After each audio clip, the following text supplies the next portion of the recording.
calls upon all, communities, healthcare providers, law enforcement agencies, and individuals to join hands in foster hope, healing, and resilience. Together, we can overcome the barriers that addiction creates and open doors to new beginnings. As we face the rising challenges of synthetic drugs and the mental health crisis they bring, let us remember that every act of support and every effort to expand access to care brings us closer to a brighter future. Our theme this year highlights not just the problem we face, but also the solution within our reach. Robust mental health and addiction treatment, relentless effort against the synthetic drug epidemic, strengthening law enforcement, and expanded harm reduction services. The Government of India has implemented a strict zero tolerance stance on drugs, following a methodical and well-coordinated strategy.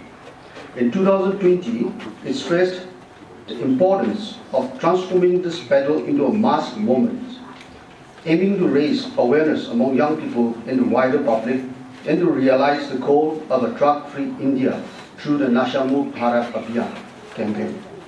Over the past 5 years, these efforts have significantly boosted nationwide awareness. Today, in this August gathering, let us celebrate the courage of those in recovery, honor the dedication of those who support them, and renew our commitment to our state, Nagaland, where prevention, treatment, and recovery are truly available to all. Thank you for being here and for your belief in a healthier and a more compassionate world. Together we can break the chain and build a future full of hope for everyone. Thank you. There is an issue in the society, it needs to be addressed. That acknowledgement is the first beginning.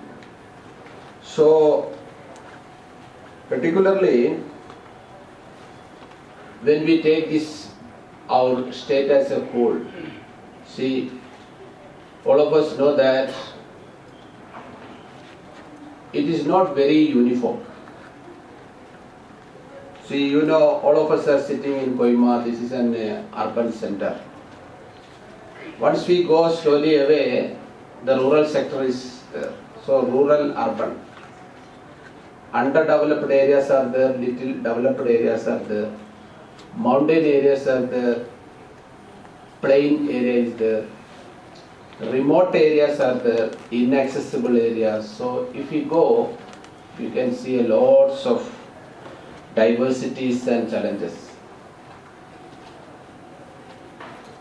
Just to wonder you, even in my experience, I have seen that some people, now all of us are sitting here in Kohima. Even coming to Kohima, once in a life, it is a distant dream for many people. I have seen that because they have no disposable income or the money to spend for that purpose. See, that is the remoteness or the diversity we have. So, our issue, the drug abuse or illicit trafficking, whatever we are discussing today, it has its own nuances and nitty-gritties. Once we go down, we can see that multiple issues. So, what I mean, we know that now, of course, sir might be going to mention that whole area. I am not going there, but just touching upon that point.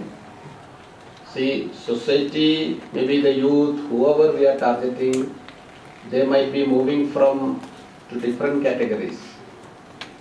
Earlier it may be alcohol, now going to be maybe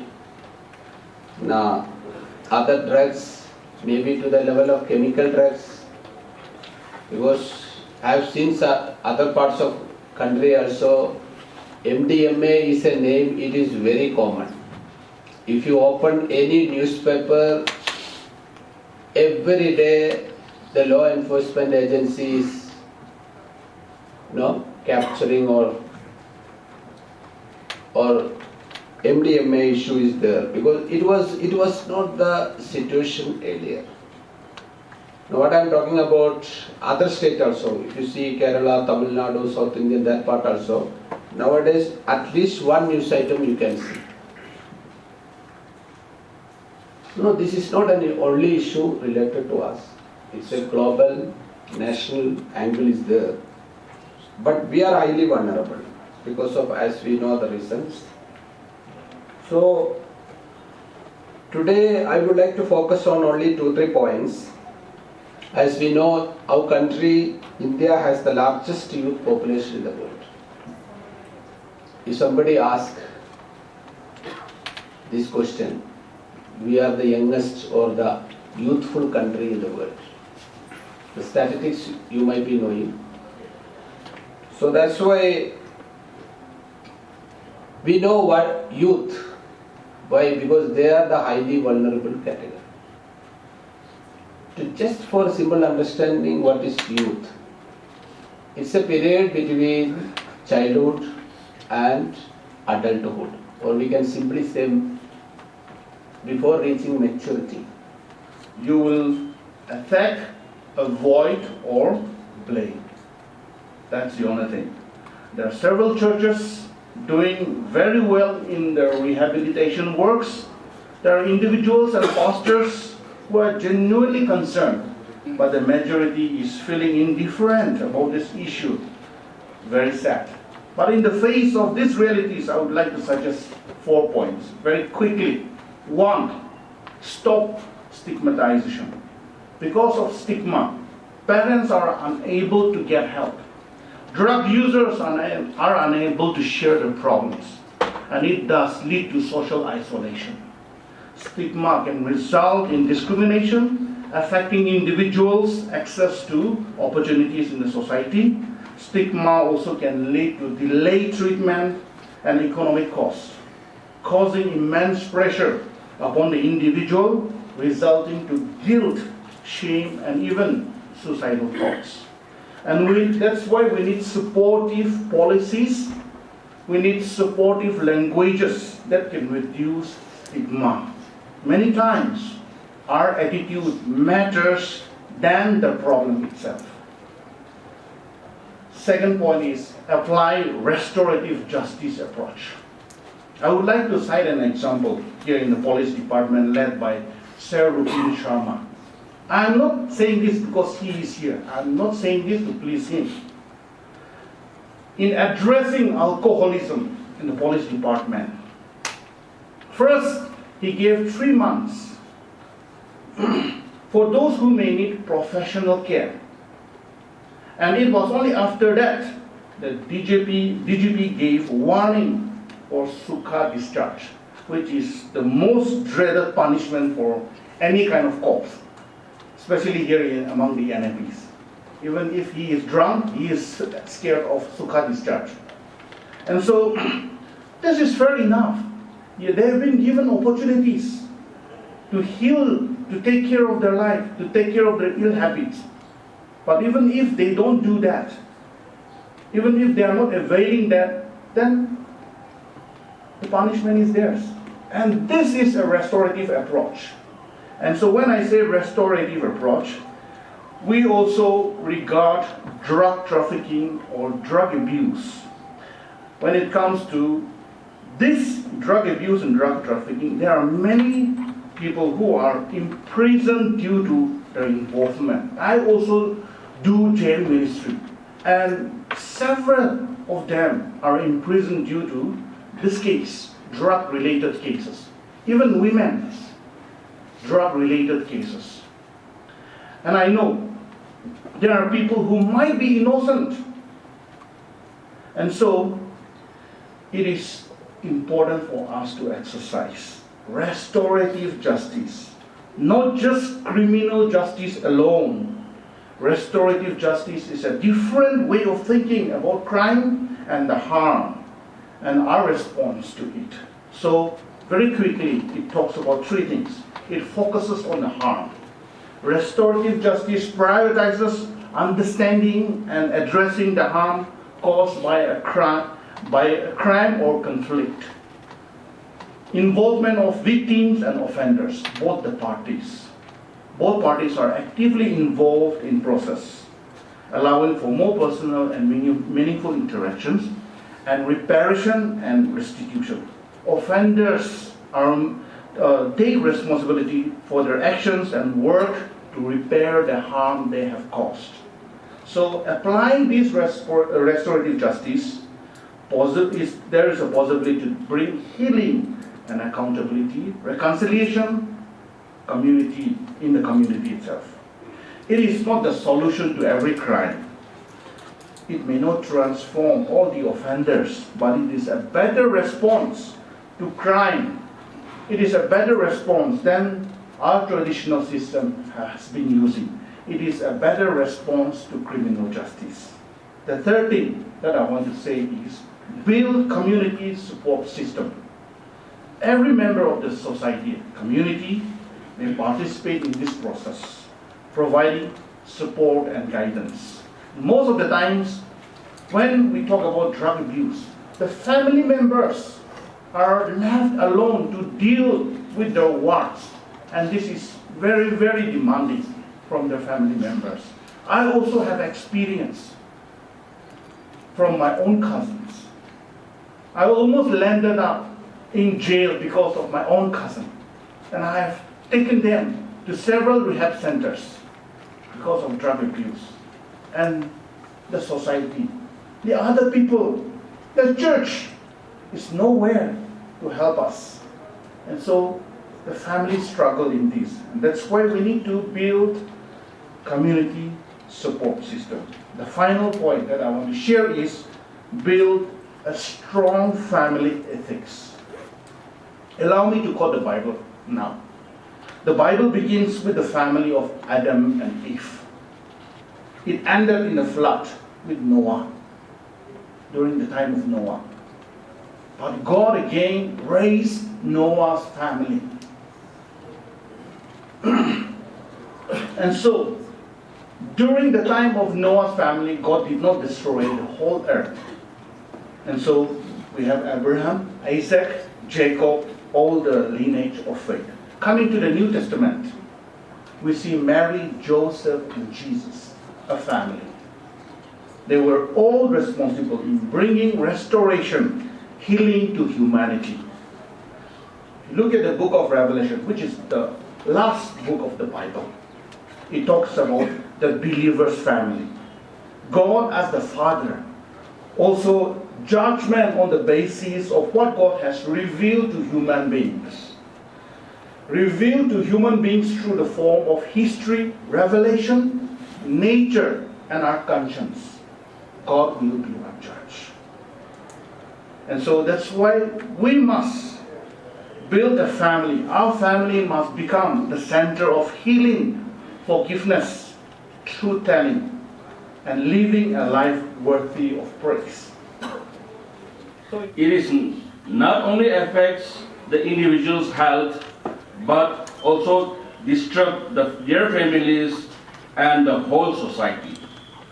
Hence, a holistic approach and appropriate strategies need to be developed and implemented. Out here, when I say appropriate strategy, a policy, we have initiated in partnership with Social Welfare Department. We amended the Nagaland State Drug Abuse and Prevention Policy and Treatment Policy. However, it is still lying in the Secretariat.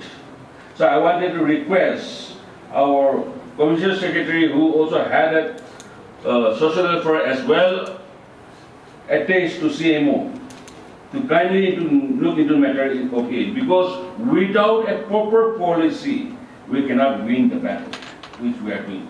So we need an appropriate strategy that needs to be developed as reflect in the theme of this year's World Drug Day. Breaking the chain on prevention, treatment, and recovery to all. So when we say prevention, treatment, recovery to all, that means left no one behind. That means that only the rich people can get afford for treatment. No, no one's left behind. Recovery for all. So everybody needs healing.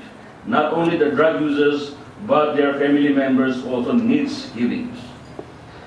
At the outset, I would like to challenge all present here to give a serious thought on how today's theme can be translated into practical implementations in our own field of work. How do we ensure that substance use is prevented? Substance users are access to treatment and their recovery can be sustained. So how do you, it's not only about treatment, but recovery.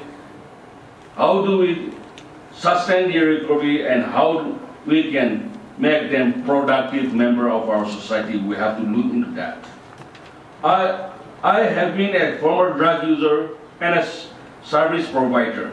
I have witnessed firsthand the devastating consequences of punitive drug policy that prioritize criminalizations over public health and human rights.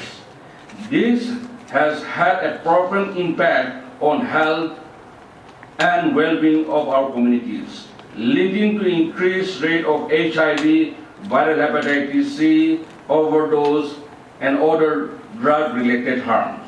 Our response to drug use disorder must be rooted in science, research, and a deep understanding of a social, economic, and health implication of drug use. In supply control, law enforcement agencies are mandated to carry out supply control program with regard to illicit drug trafficking, to check and control the smuggling and trafficking or sale of illicit drugs. As such, they need to plug all the transit points, inlet and outlet. I wanted to appreciate and congratulate Sir Rupin Sharma, DGP Nagaland, for fostering a strong, collaborative and well-coordinated mechanism with all the central and state law enforcement agencies in the state and beyond for supply control with modern technologies and complying with human rights norms. I believe that with all spectrums of law enforcement agency having a coordination mechanism system in place now, it will not only control illicit drug but strengthen the law and order situation in our state. Demand reduction.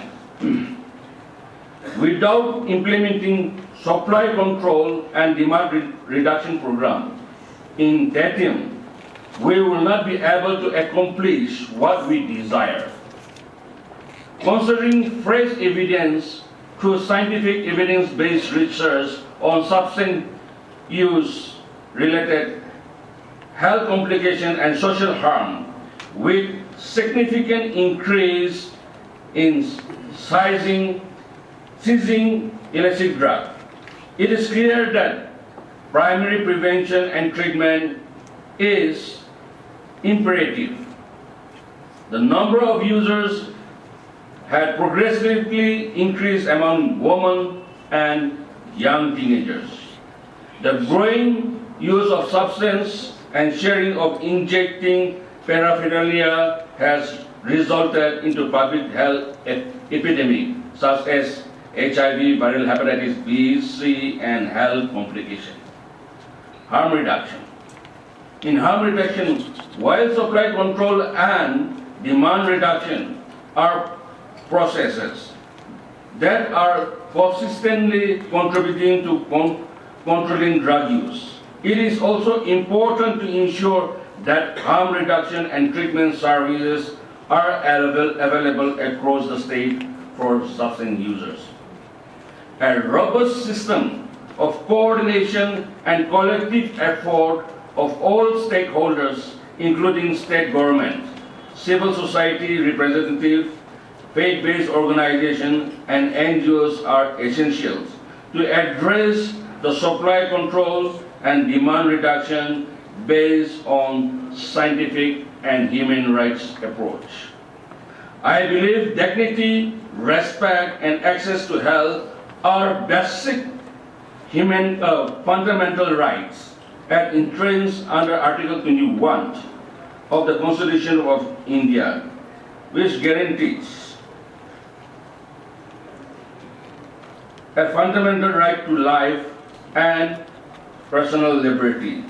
Article 38, 39, 42, 43, and 47 put the obligation on the state in order to ensure that effective realizations of right to health, improve of public health as among its primary duties. These are stark reality checks that we have. We are already losing a battle. I don't think if there is anyone who is sincere enough in this room who does a bit of introspection, I don't think there is anyone around in this room who does not know someone who is a drug user or an abuser or a drug dependent. It is just an arm's length away from you. The problem is an arm's length away from you. A very senior, reputed IPS officer who comes on various debates on national TV, retired officer, you would have seen him on various television channels, Mr. Yashovardhan Azad, a retired officer. So I had called on him about 6-7 months back. He said, boss, itana halat kharab hai, I am not confident that my children, when they are going in the morning and coming back in the evening, they would not get addicted. It's so bad, you know. It is so pervasive, and this is, I'm saying, this is in Delhi.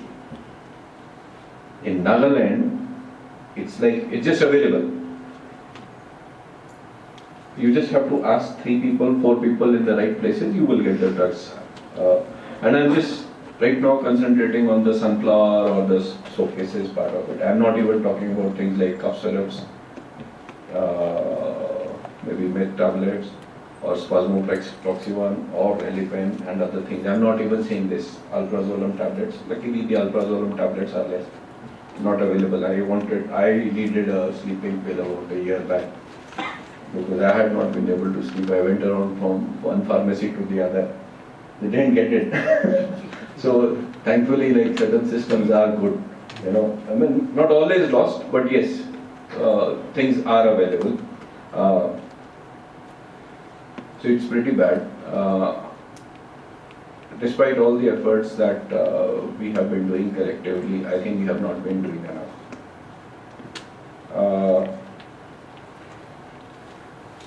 For those of you who may not be aware, there is a layered mechanism for dealing with drugs. So there is an apex body which is headed at the level by the Union Home Minister. Then there is another one headed by the Union Home Secretary. Then the third one is at the level of, in each state there is a body which is headed by the Chief Secretary and then by the DCs. Okay. Yes, very well conceived, very well structured, but the point is, how much time does a DC devote to drug trafficking? Well, I'm not saying it's not definitely DC. I'm saying how much time do we devote to a problem? How much time do we devote to this issue? It's definitely not DC nahi karta hai, Chief Secretary nahi karta hai. That's not the issue. The issue is what is a dedicated structure that we have which devotes time only for this purpose. Sadly, there is none. Let me admit, I'm a part of the system. I'm saying, sadly, there is none. This is the general coordination mechanism. Then we have something which is called, in all states, we have something which is called an anti-narcotics task force. In Nagaland also we have an anti-narcotics task force. It's headed by the ADGP Law and Order. We have a central anti-narcotics task force which is IGCID, ADG Law and Order, IGCID, one or two SPs in the PH2 SP narcotic and one more, and a group of about 35-40 people. Plus, besides this, we have constituted district level anti-narcotics task forces under an SDPO and an OC. Let me admit honestly that the district level task forces have more or less not performed. Okay? Let me just simply admit it, they have more or less not performed. Taking note of non-performance, we have recently, last week, we have issued press quantifiable guidelines on what they should be doing. Okay? That includes outreach programs for, say, going and giving lectures in the school and all that. But also include things like how many rehab centers are there in your district, how many OST centers are there in your district, de-addiction centers are there in your district, how many drug abusers are there in your district, have you met them or not? Please tell us how many you have met. How do I know that they are doing something if they don't tell me? Just talking doesn't make any sense. Betha is here, SP Coimba is here, a lot of my officers, they feel bad about my pushing them too hard. But I think there has to be a realization dawning upon everybody that if you don't do it, you run the risk of your own children getting into it somewhere. Okay, it's not for me, it's for everybody. And it's not just that they will take one dose, they will take a dose, they will get addicted to it, and then there are multiple problems that come in the society which we are not able to handle. On my part, I have been very hands-on on this drugs issue, very hands-on on this issue. Almost all cases of narcotics happening in Nagaland, I am more or less personally aware of what is happening. And I feel bad about it, I feel sad about it, I feel angry about it, that our OCs, I'm saying about the police department, our OCs, SDPOs and SPs are not doing enough. If the DG can personally interrogate a few people to find out the links, they should be doing it themselves. But doesn't help, it doesn't happen that way. If I can find time to talk to them, yes, you can find a method, you can talk to them personally. I do call them personally. If you don't want to talk to them personally, now you can do a video conferencing. Because all this on the law enforcement level, it happens in small pockets. Unless you are able to connect the dots, you don't have a larger picture of what is happening. It's very important to connect the dots. Unless we coordinate, it will never happen. We will never succeed. I was just thinking when my previous speakers were talking on the issue of demand reduction and supply reduction. I think demand reduction is a battle we will lose. Just quantitatively speaking, we will lose this battle. Okay. Imagine if India has about 2.5-3 crore or say 4 crore drug users. Okay, and potentially, I'm saying these are the drug users or abusers, and potentially everybody